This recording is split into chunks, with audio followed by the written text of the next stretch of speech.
Lord Jim by Joseph Conrad, chapters 35 and 36. Chapter 35. But next morning, at the first bend of the river shutting off the houses of Patusan, all this dropped out of my sight bodily, with its colour, its design, and its meaning, like a picture created by fancy on a canvas, upon which, after long contemplation, you turn your back for the last time. It remains in the memory motionless, unfaded, with its life arrested, in an unchanging light. There are the ambitions, the fears, the hate, the hopes, and they remain in my mind just as I had seen them, intense, and as if forever suspended in their expression.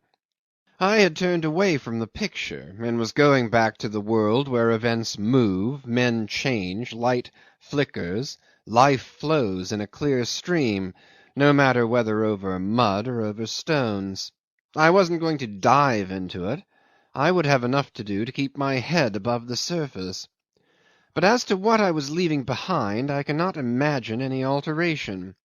The immense and magnanimous Doramin, with his little motherly witch of a wife, gazing together upon the land and nursing secretly their dreams of parental ambition; Tunku Allang, wizened and greatly perplexed; Dain Waris, intelligent and brave, with his faith in Jim, and his firm glance and his ironic friendliness; the girl absorbed in her frightened and suspicious adoration; Tamb' Itam, surly and faithful; Cornelius, leaning his forehead against the fence under the moonlight. I am certain of them. They exist as if under an enchanter's wand. But the figure round which all these are grouped, that one lives, and I am not certain of him. No magician's wand can immobilize him under my eyes. He is one of us. Jim, as I have told you, accompanied me on the first stage of my journey back to the world he had renounced, and the way at times seemed to lead through the very heart of untouched wilderness. The empty reaches sparkled under the high sun; between the high walls of vegetation the heat drowsed upon the water, and the boat, impelled vigorously, cut her way through air that seemed to have settled dense and warm under the shelter of lofty trees. The shadow of the impending separation had already put an immense space between us, and when we spoke it was with an effort, as if to force our low voices across a vast and increasing distance.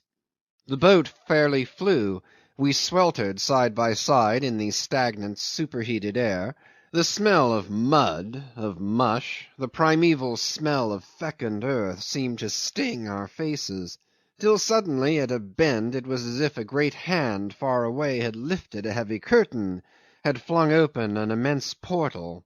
The light itself seemed to stir, the sky above our heads widened, a far off murmur reached our ears, a freshness enveloped us, filled our lungs, quickened our thoughts, our blood, our regrets, and straight ahead the forest sank down against the dark blue ridge of the sea. I breathed deeply. I revelled in the vastness of the opened horizon, in the different atmosphere that seemed to vibrate with the toil of life, with the energy of an impeccable world. This sky and this sea were open to me. The girl was right. There was a sign, a call in them, something to which I responded with every fibre of my being. I let my eyes roam through space, like a man released from bonds who stretches his cramped limbs, runs, leaps, responds to the inspiring elation of freedom. "This is glorious!" I cried, and then I looked at the sinner by my side. He sat with his head sunk on his breast, and said, "Yes," without raising his eyes, as if afraid to see writ large on the clear sky of the offing the reproach of his romantic conscience. I remember the smallest details of that afternoon. We landed on a bit of white beach. It was backed by a low cliff, wooded on the brow, draped in creepers to the very foot. Below us the plain of the sea, of a serene and intense blue, stretched with a slight upward tilt to the thread-like horizon drawn at the height of our eyes. Great waves of glitter blew lightly along the pitted dark surface, as swift as feathers chased by the breeze. A chain of islands sat broken and massive, facing the wide estuary, displayed in a sheet of pale glassy water, reflecting faithfully the contour of the shore. High in the colourless sunshine a solitary bird, all black, hovered, dropping and soaring above the same spot, with a slight rocking motion of the wings. A ragged, sooty bunch of flimsy mat hovels was perched over its own inverted image upon a crooked multitude of high piles the colour of ebony. A tiny black canoe put off from amongst them with two tiny men, all black, who toiled exceedingly, striking down at the pale water, and the canoe seemed to slide painfully on a mirror. This bunch of miserable hovels was the fishing village that boasted of the white lord's especial protection, and the two men crossing over were the old headman and his son-in-law. They landed and walked up to us on the white sand, lean, dark brown as if dried in smoke, with ashy patches on the skin of their naked shoulders and breasts. Their heads were bound in dirty but carefully folded headkerchiefs, and the old man began at once to state a complaint, voluble, stretching a lank arm, screwing up at Jim his old bleared eyes confidently. The Rajah's people would not leave them alone. There had been some trouble about a lot of turtles' eggs his people had collected on the islets there. And leaning at arm's length upon his paddle, he pointed with a brown skinny hand over the sea. Jim listened for a time without looking up, and at last told him gently to wait. He would hear him by and by. They withdrew obediently to some little distance, and sat on their heels with their paddles lying before them on the sand. The silvery gleams in their eyes followed our movements patiently, and the immensity of the outspread sea, the stillness of the coast passing north and south beyond the limits of my vision, made up one colossal presence watching us four dwarfs isolated on a strip of glistening sand. "The trouble is," remarked Jim moodily, "that for generations these beggars of fishermen in that village there had been considered as the Rajah's personal slaves, and that old rip can't get it into his head that—" He paused. "That you have changed all that," I said. "Yes, I've changed all that," he muttered in a gloomy voice. "You have had your opportunity," I pursued. "Have I?" he said. "Well, yes, I suppose so. Yes, I've got back my confidence in myself, a good name. Yet sometimes I wish. No, I shall hold what I've got. Can't expect anything more." He flung his arm out towards the sea. "Not out there, anyhow." He stamped his foot upon the sand. "This is my limit, because nothing less will do." We continued pacing the beach. "Yes, I've changed all that," he went on, with a sidelong glance at the two patient squatting fishermen. "But only try to think what it would be if I went away. Jove, can't you see it? Hell loose. No. To-morrow I shall go and take my chance of drinking that silly old Tunku Allang's coffee, and I shall make no end of fuss over these rotten turtles' eggs. No, I can't say enough. Never. I must go on for ever holding up my end, to feel sure that nothing can touch me. I must stick to their belief in me to feel safe and to. He cast about for a word, seemed to look for it on the sea. To keep in touch with. His voice sank suddenly to a murmur. With those whom perhaps I shall never see any more. With with you, for instance." I was profoundly humbled by his words. "For God's sake," I said, "don't set me up, my dear fellow. Just look to yourself." I felt a gratitude and affection for that straggler whose eyes had singled me out, keeping my place in the ranks of an insignificant multitude. How little that was to boast of, after all! I turned my burning face away. Under the low sun, glowing, darkened, and crimson, like an ember snatched from the fire, the sea lay outspread, offering all its immense stillness to the approach of the fiery orb.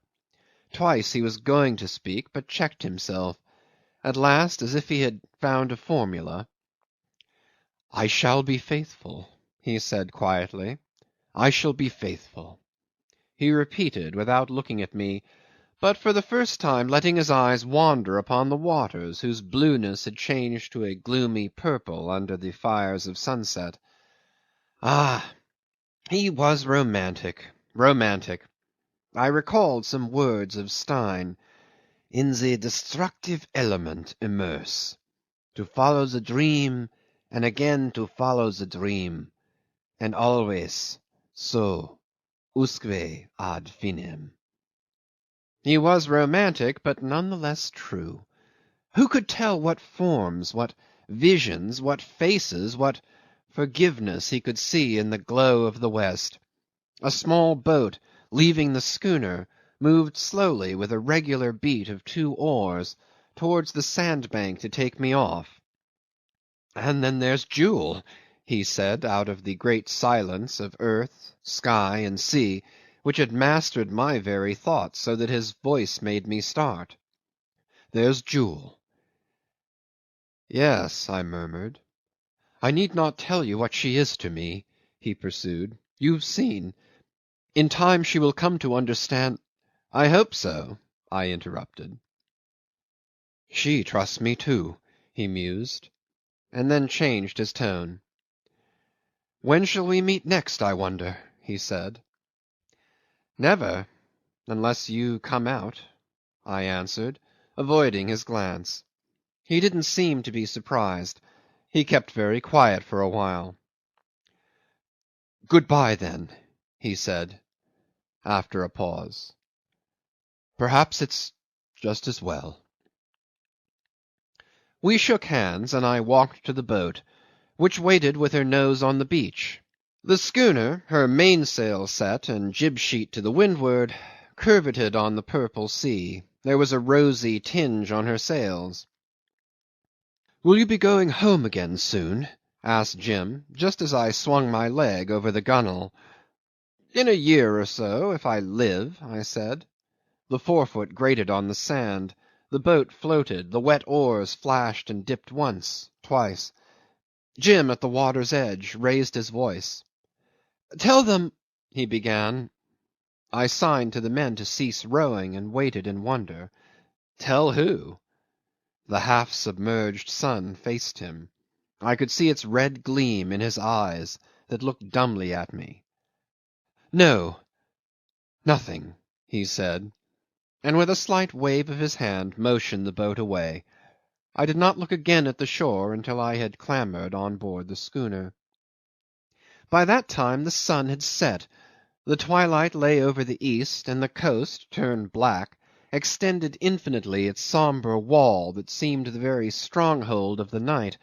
The western horizon was one great blaze of gold and crimson, in which a big detached cloud floated dark and still, casting a slaty shadow on the water beneath, and I saw Jim on the beach watching the schooner fall off and gather headway. The 2 half-naked fishermen had arisen as soon as I had gone. They were no doubt pouring the plaint of their trifling, miserable, oppressed lives into the ears of the white lord, and no doubt he was listening to it, making it his own. For was it not part of his luck, the luck from the word go, the luck to which he had assured me he was so completely equal? They too, I should think, were in luck, and I was sure their pertinacity would be equal to it. Their dark-skinned bodies vanished on the dark background long before I had lost sight of their protector. He was white from head to foot, and remained persistently visible, with the stronghold of the night at his back, the sea at his feet, the opportunity by his side, still veiled. What do you say? Was it still veiled? I don't know. For me that white figure in the stillness of coast and sea seemed to stand at the heart of a vast enigma. The twilight was ebbing fast from the sky above his head. The strip of sand had sunk already under his feet. He himself appeared no bigger than a child, then only a speck, a tiny white speck that seemed to catch all the light left in a darkened world. And suddenly I lost him. Chapter 36. With these words Marlow had ended his narrative, and his audience had broken up forthwith, under his abstract, pensive gaze. Men drifted off the verandah in pairs or alone, without loss of time, without offering a remark, as if the last image of that incomplete story, its incompleteness itself, and the very tone of the speaker had made discussion in vain and comment impossible. Each of them seemed to carry away his own impression, to carry it away with him like a secret. But there was only one man of all these listeners who was ever to hear the last word of the story. It came to him at home, more than 2 years later, and it came contained in a thick packet addressed in Marlow's upright and angular handwriting. The privileged man opened the packet, looked in, then, laying it down, went to the window. His rooms were in the highest flat of a lofty building, and his glance could travel afar beyond the clear panes of glass, as though he were looking out of the lantern of a lighthouse. The slopes of the roofs glistened, the dark broken ridges succeeded each other without end, like sombre uncrested waves, and from the depths of the town under his feet ascended a confused and unceasing mutter. The spires of churches, numerous, scattered haphazard, uprose like beacons on a maze of shoals without a channel. The driving rain mingled with the fading dusk of a winter's evening, and the booming of a big clock on a tower striking the hour rolled past in voluminous, austere bursts of sound, with a shrill vibrating cry at the core. He drew the heavy curtains. The light of his shaded reading lamp slept like a sheltered pool. His footfalls made no sound on the carpet. His wandering days were over. No more horizons as boundless as hope. No more twilights within the forests as solemn as temples, in the hot quest for the ever undiscovered country over the hill, across the stream, beyond the wave. The hour was striking. No more, no more. But the opened packet under the lamp brought back the sounds, the visions, the very savour of the past, the multitude of fading faces, the tumult of low voices dying away upon the shores of distant seas under a passionate and unconsoling sunshine. He sighed and sat down to read. At first he saw 3 distinct enclosures, a good many pages closely blackened and pinned together, a loose square sheet of greyish paper with a few words traced in a handwriting he had never seen before, and an explanatory letter from Marlow. From this last fell another letter, yellowed by time and frayed on the folds. He picked it up and laying it aside, turned to Marlow's message, ran swiftly over the opening lines, and checking himself, thereafter read on deliberately, like one approaching with slow feet and alert eyes the glimpse of an undiscovered country. "I don't suppose you've forgotten," went on the letter. "You alone have showed an interest in him that survived the telling of the story, though I remember well you would not admit he had mastered his fate. You prophesied for him the disaster of weariness and of disgust with acquired honour, with the self-appointed task, with the love sprung from pity in youth. You had said you knew so well that kind of thing, its illusory satisfaction, its unavoidable deception. You said also, I call to mind, that giving up your life to them, them meaning all mankind with skins brown, yellow, or black in colour, was like selling your soul to a brute. You contended that that kind of thing was only endurable and endearing when based on a firm conviction in the truth of ideas racially our own, in whose name are established the order, the morality of an ethical progress. We want its strength at our backs, you had said. We want a belief in its necessity and its justice, to make a worthy and conscious sacrifice of our lives. Without it the sacrifice is only forgetfulness. The way of offering is no better than the way to perdition.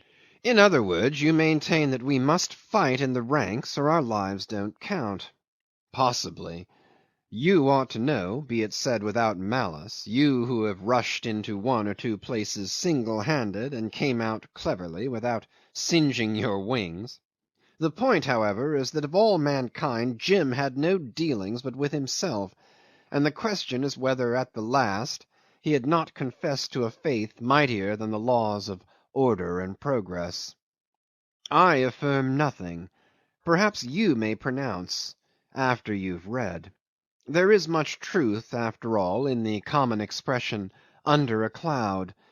It is impossible to see him clearly, especially as it is through the eyes of others that we take our last look at him. I have no hesitation in imparting to you all I know of the last episode that, as he used to say, had come to him. One wonders whether this was perhaps that supreme opportunity, that last and satisfying test for which I had always suspected him to be waiting, before he could frame a message to the impeccable world. You remember that when I was leaving him for the last time he had asked whether I would be going home soon, and suddenly cried after me, "Tell them." I had waited, curious I'll own, and hopeful too, only to hear him shout, "No, nothing." That was all then, and there will be nothing more. There will be no message unless such as each of us can interpret for himself from the language of facts that are so often more enigmatic than the craftiest arrangement of words. He made, it is true, one more attempt to deliver himself, but that too failed, as you may perceive if you look at the sheet of greyish foolscap enclosed here. He had tried to write. Do you notice the commonplace hand? It is headed "The Fort, Patusan." I suppose he had carried out his intention of making out of the house a place of defence. It was an excellent plan. A deep ditch, an earth wall topped by a palisade, and at the angles guns mounted on platforms to sweep each side of the square.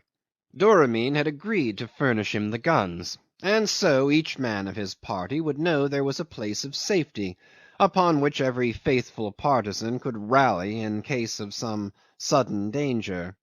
All this showed his judicious foresight, his faith in the future. What he called "my own people," the liberated captives of the Sherif, were to make a distinct quarter of Patusan with their huts and little plots of ground under the walls of the stronghold. Within he would be an invincible host in himself. The fort, Patusan. No date, as you observe. What is a number and a name to a day of days? It is also impossible to say whom he had in mind when he seized the pen. Stein, myself, the world at large, or was this only the aimless, startled cry of a solitary man confronted by his fate? "An awful thing has happened," he wrote before he flung the pen down for the first time. Look at the ink blot resembling the head of an arrow under these words. After a while he had tried again, scrawling heavily, as if with a hand of lead, another line. "I must now at once." The pen had spluttered, and that time he gave it up. There's nothing more. He had seen a broad gulf that neither eye nor voice could span. I can understand this.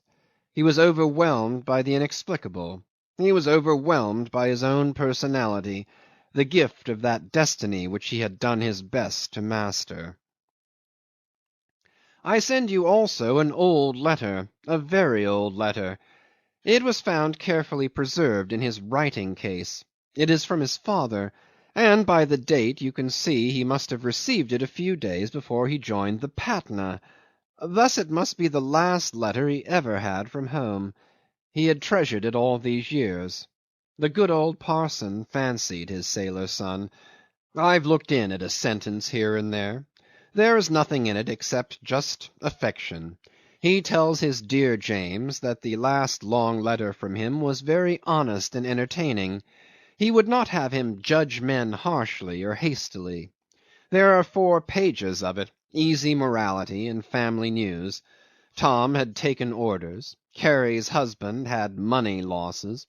The old chap goes on equably trusting Providence and the established order of the universe, but alive to its small dangers and its small mercies.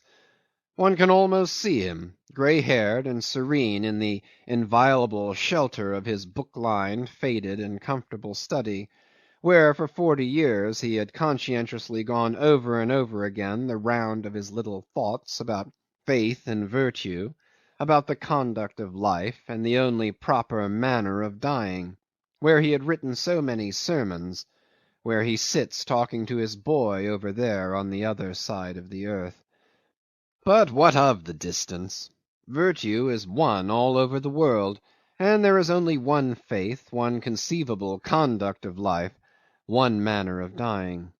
He hopes that his dear James will never forget that "who once gives way to temptation, in the very instant hazards his total depravity and everlasting ruin, therefore resolve fixedly never through any possible motives to do anything which you believe to be wrong." There is also some news of a favourite dog, and a pony which all you boys used to ride had gone blind from old age and had to be shot. The old chap invokes heaven's blessing, the mother and all the girls then at home send their love. No, there is nothing much in that yellow frayed letter fluttering out of his cherishing grasp after so many years. It was never answered, but who can say what converse he may have held with all these placid, colourless forms of men and women peopling that quiet corner of the world, as free of danger or strife as a tomb, and breathing equably the air of undisturbed rectitude. It seems amazing that he should belong to it, he to whom so many things had come. Nothing ever came to them. They would never be taken unawares, and never be called upon to grapple with fate. Here they all are, evoked by the mild gossip of the father, all these brothers and sisters, bone of his bone and flesh of his flesh, gazing with clear unconscious eyes, while I seem to see him, returned at last, no longer a mere white speck at the heart of an immense mystery, but full of stature, standing disregarded amongst their untroubled shapes, with a stern and romantic aspect, but always mute, dark, under a cloud. The story of the last events you will find in the few pages enclosed here. You must admit it is romantic beyond the wildest dreams of his boyhood. And yet there is to my mind a sort of a profound and terrifying logic to it, as if it were our imagination alone that could set loose upon us the might of an overwhelming destiny. The imprudence of our thoughts recoils upon our heads. Who toys with the sword shall perish by the sword. This astounding adventure, of which the most astounding part is that it is true, comes on as an unavoidable consequence. Something of the sort had to happen. You repeat this to yourself while you marvel that such a thing could happen in the year of grace before last. But it has happened, and there is no disputing its logic. I put it down here for you as though I had been an eyewitness. My information was fragmentary, but I fitted the pieces together, and there is enough of them to make an intelligible picture. I wonder how he would have related it himself. He had confided so much in me that at times it seems as though he must come in presently and tell the story in his own words, in his careless yet feeling voice, with his off-hand manner, a little puzzled, a little bothered, a little hurt, but now and then by a word or phrase giving one of these glimpses of his very own self that were never any good for purposes of orientation. It's difficult to believe he will never come. I shall never hear his voice again, nor shall I see his smooth tan and pink face with a white line on the forehead, and the youthful eyes darkened by excitement to a profound and unfathomable blue. End of chapters 35 and 36.